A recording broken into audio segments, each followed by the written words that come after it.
beses kayong gumagawa ng bagay na ito. Ibig sabihin, yung pagdi-deliver ng pera, sa natatandaan mo, gaano kadalas ang pagdi-deliver? Kasi ang ginawa mo kanina ay isang example lang. Pwede mo bang ipaliwanag?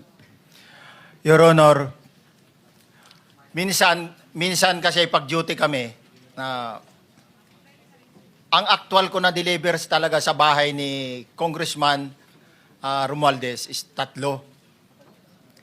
Tapos pag minsan Affirm to tell the truth, the whole truth, and nothing but the truth in this proceeding. Salamat. Take your seat, please. You may proceed. You may continue. Salamat po, Mr. Chair. Mr. Gutesa, kaninang ako'y nagpapaliwanag para ipakilala kita. Narinig mo yung aking sinabi. Yes, Your Pwede mo Honor. bang i-confirm na kung ano yung sinabi ko ay yung nangyari kahapon? I confirm, Your Honor. Salamat po. At ngayon po ay hawak ko nga ang inyong sinumpaang salaysay na nung draft ito ay binasa ko. Ganun din nga po at wala namang pagbabago. At gusto ko lamang pong sabihin ninyo na mayroong pirma sa ibabaw ng pangalang Orly Regala Gutesa. Kayo po ba ang nagpirma nito? I confirm, Your Honor. At gaya po ng sinabi nyo sa akin kahapon, voluntaryo ninyong ginawa ito at wala namang namilit sa inyo. At katotohanan yan, ako nga po ay ininyayahan nyo para makita ko yung inyong salaysay. Yes, Your Honor. Ito po ay pinanotaryo ninyo. Nakikita ko rin po. Flood control projects. You may proceed. Ako po'y nagpapasalamat sa pagkakataong ito. Sa Senate Blue Ribbon Committee, Senador Ping Lacson, sir. At sa iba pang member na nandito po. Ako po si Orly Gutesa, may asawa, nasa tamang edad, Pilipino. Makatapos makapanumpa na ngayon sa umiiral na batas ay nagsasaad at naglalahad ng gaya ng mga sumusunod. Ako po ay lumabas upang magsalita sa isyu na ito.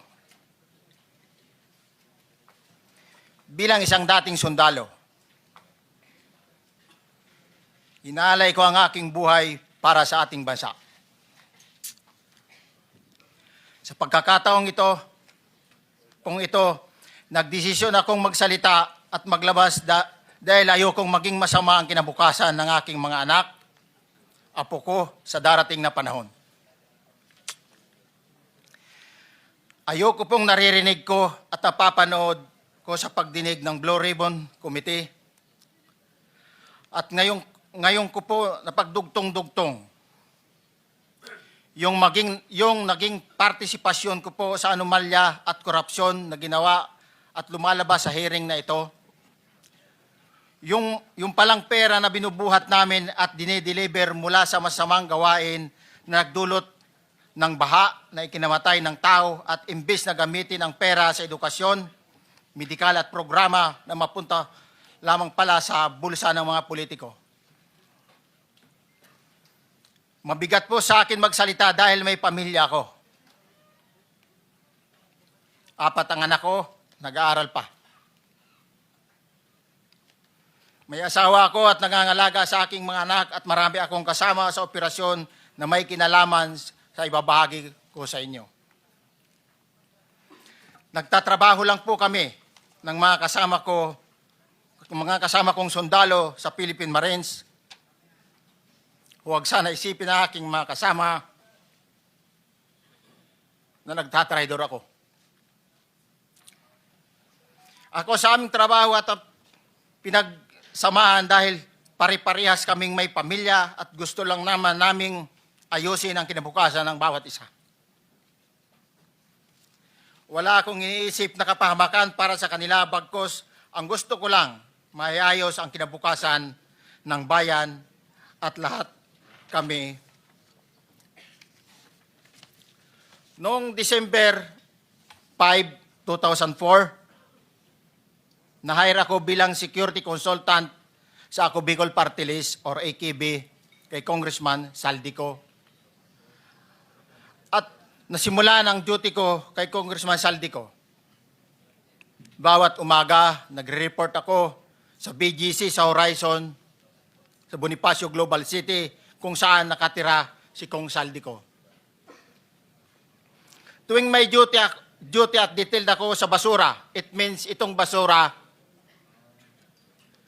ito yung box ng pera na pinag-uusapan natin sa kasalukuyan. Mr. Gutesa, mag-stick ka lang sa binabasa mo. Huwag ka nang nag-a-adlib. Kung ano yung nandito, basahin mo lang. Yes, Your Honor.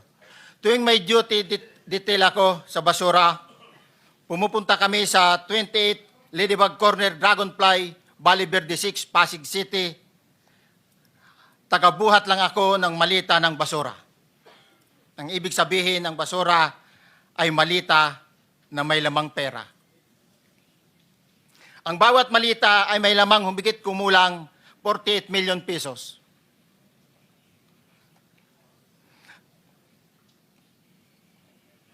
Ang bawat malita ay may post-it na nakadikit na nakasaad kung magkano ang laman ng bawat malita.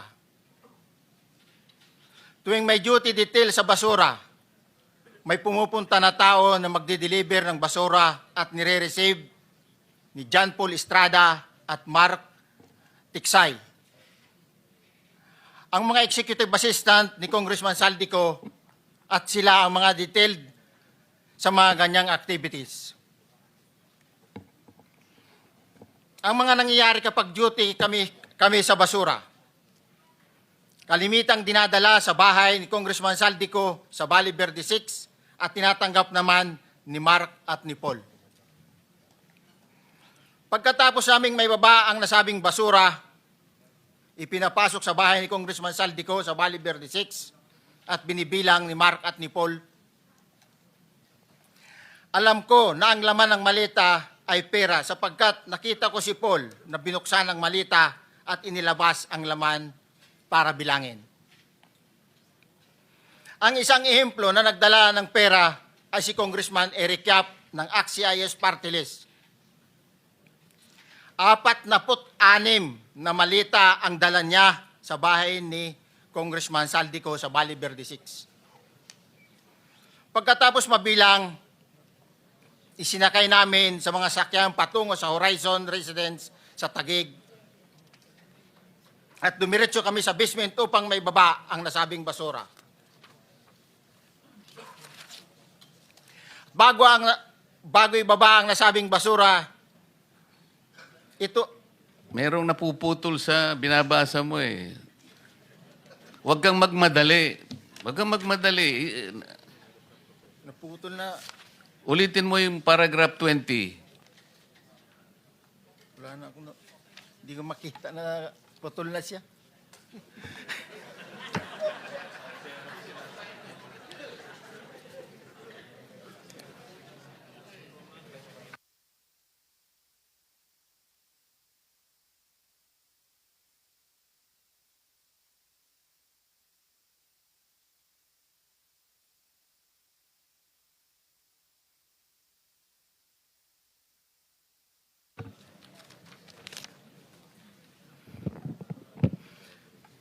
Pagkatapos, mabilang ang sinasakay namin sa mga sakyang patungo sa Horizon Residence, Taguig. Pagdating sa Horizon Residence, dumidiretso kami sa basement upang maibaba ang nasabing basura at dalhin sa unit ni Congressman Saldico sa 56th floor sa nasabing lugar kung saan siya nakatira. Bago ibaba ang nasabing basura, ito ay bawas na. Halimbawa, nag-akyat kami ng 46 na malita. Ibababa lamang namin ay 35 malita para i-deliver sa bahay ni House Speaker Martin Romualdez sa 42 McKinley Street, Taguig. Ang labing isang malita ay naiwan sa taas ng 56th floor sa Horizon Residence. humigit kumulang 3 beses ako mismo ang nag-deliver ng basura sa bahay ni Congressman Saldico, sa Horizon Resident at sa mga bahay ni Speaker Romualdez sa 42 Mackenzie Street, Taguig. Mas maraming pagkakataon na nagde-deliver kami ng basura sa bahay ni Speaker Romualdez at sa bahay ni Congressman Saldico dahil iba-iba kaming mga nakadetailed na close-in, backup at advance party na nagkakaroon ng rotation. Sa huli, ako po ay nagnanais na mapasailalim sa Witness Protection Program dahil alam ko po nanganganib ang buhay ko at ang aking pamilya sa ginawa kong paglalahad na ito. Sa katotohanan na ang lahat ay nilagdaan ko, ang salaysay na ito ay kusang loob at walang anumang pamimilit at bunsod lamang ng hangarin matulungan ang ating bansa. Ito po ay nilagdaan ko,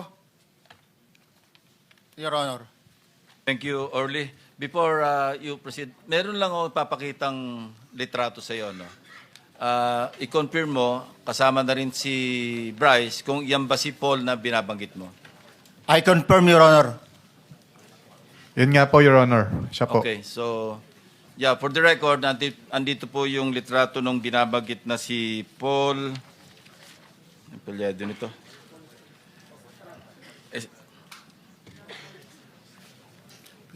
John Paul Estrada, hindi ba? Yes, Your Honor. Oh, sige. Thank you very much. You may continue, Senator Marcoleta. Thank you, Mr. Chair. Mr. Gutesa, dito sa iyong paglalahad ay gumawa ka ng isang paghalimbawa. Inihalimbawa mo si Congressman Eric Yap, ngunit isang tagpo lang yun eh. Ikaw ay na-hire ni Representative Saldico, sabi mo rito, ay December 5, 2024 pa. Yes, Your Honor. Sa pagkakaalam mo, mga ilang beses kayong gumagawa ng bagay na ito. Ibig sabihin, yung pagdi-deliver ng pera, sa natatandaan mo, gaano kadalas ang pagdi-deliver? Kasi ang ginawa mo kanina ay isang example lang. Pwede mo bang ipaliwanag? Your Honor, minsan kasi pag-duty kami, ang actual ko na delivers talaga sa bahay ni Congressman Romualdez is 3. Tapos pag may duty kami, nagkakaroon ng detailed. Minsan namumonitor ko doon sa group chat namin, may basura tayo deliver. Minsan namumonitor ko siya is 3 times a week ang delivery doon sa Forbes, sa bahay ni Kung Romualdez. Yung pera minsan nanggagaling lang doon sa Horizon sa taas, ibinababa. Tapos may detail lang na tao, namumonitor ko naman sa GC namin. Kaya nalalaman ko yung movement ng tropa, kung ano yung sinasabing basura ng delivery. Your So Honor. yung delivery o yung movement ng tropa nagaganap average 3 times a week. 3 times a week, Your Honor. Nagsimula noong December 2024. Yes, Your Honor. Hanggang ngayon ba ay naglilingkod ka pa kay Representative Saldico? Sa kasalukuyan po ay nag-resign po ako noong August 5, itong taon po na ito. So, maliwanag ba ang ibig mong sabihin para sa kapulungan ito ay nag-a-average ng 3 beses sa loob ng isang linggo ang pagdi-deliver ng pera kay Representative Saldico at tuloy-tuloy naman doon sa bahay ni former Speaker Martin Romualdez sa ganong rate, ganong beses, 3 beses sa loob ng isang linggo. Yes, Your Honor. Magmula December 2024 hanggang ikaw ay mag-resign noong August 2025, this year. Yes, Your Honor. Mr. Chair, Senator Marcolita, short Yes. interjection. With the permission of Senator Marcoleta. Thank you, may proceed. Mr. Chair. May maibigay ka ba na pangalan? Kasi ang sinasabi mo lang ngayon, as far as you're concerned, during ikaw ay nagdo-duty, nagro-rotation basis yung duty. So pag wala ka, absent ka, iba ang nagdo-duty, iba rin ang nagtatanggap sa pera at nagdi-deliver. Am I correct? Senator De La Rosa, may I just remind you na isang follow-up. Pero kung gusto mo ituloy at pahig si Senator Marcoleta, naka-charge sa oras niya yung mga susunod na tanong. Okay? Oh, okay lang. Okay lang. Sige, boss. May- Nanghiram meron lang pa naman namang- ako sa iyo. Go ahead. Meron ka pa namang 4 na minuto pa mahigit yan. Yes, sir. So, sige. Very quick lang. So, pag hindi ka duty, may ibang nag-deliver ng pera kay Saldico at kay Speaker Romualdez. Pag nangyayari yan, sir, pag hindi ako duty, may makadetail talaga sa basura na yan. Pero ang authorized lang na mag-deliver at mag-receive niyan is yung 2 tao na binanggit ko, which is John Paul Estrada and Mark Tiksay. Okay. Thank you, Mr. Chair. Thank you, Senator Marcolita. Mr. Gutesa, sa panig ng pagdi-deliver sa bahay ni former Speaker Martin Romualdez, sinong tao ang nagre-receive? Sa mga ganun, sir, ang may contact, Your Honor, is yung si Paul at si Mark lang ang may contact doon sa receiver. So pagdating doon, nakabukas na yung gate doon sa Forbes, pumapasok na lang kami. Then pag nabuhat na namin yung mga malita na ibaba na, so lalabas na kami. Wala na kaming basta may deliver lang namin yung mga basura doon sa bahay, wala na kaming noon, Your Honor. Alin-aling bahay Yung ang 42. pinagdi-deliveran mo sa panig ni former Speaker Martin Romualdez? Yes, Your Honor, yung 42, yung dito sa may Forbes Park. Yun lang? Wala nang iba? Mayroon pa yung bago nakaraan doon sa 19 Nara, yung dating bahay ni Michael Yang. Sa pagkakatanda mo, mayroon pang ibang lugar na kung saan nagdi-deliver kayo? Sa Aguado, dyan sa Malacanang. Aguado? Excuse me, Senator Marcoleta. Sino Michael Yang? Yung dating sa Pugo yata yon, Sa? yung dating sa Pugo. Yung Michael Yang. dating bahay ni Michael Yang. Dating bahay. Yes, Your Honor. Okay, thank you. Ibig mo sabihin, nabili ni Speaker Martin yung bahay ni Michael yan? Allegedly, Your Honor. Pero paano mo alam na bahay ni Speaker yon? Kasi doon na nagde-deliver yung tropa nung hindi na nagde-deliver doon sa 42, Your Honor. Ngayon, sinasabi mo meron kayong chat. Nagagamit mo yung chat para ma-monitor mo yung rate ng delivery at kung sino-sino yung nagdi-deliver?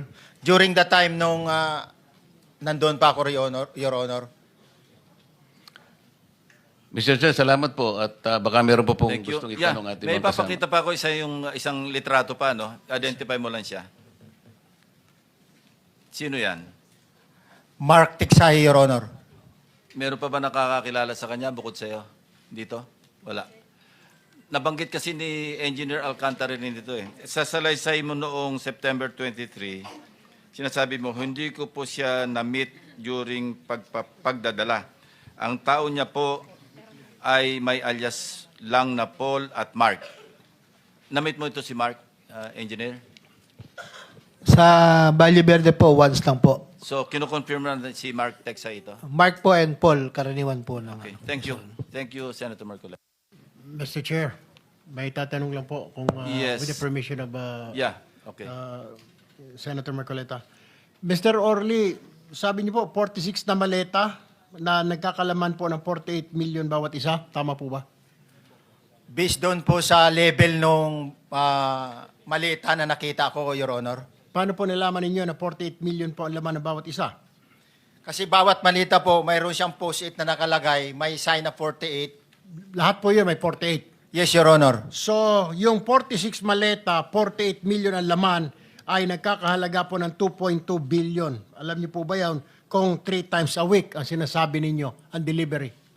Based sa my experience, doon lang ako naka-experience ng 46 nung time na yon, Your Honor.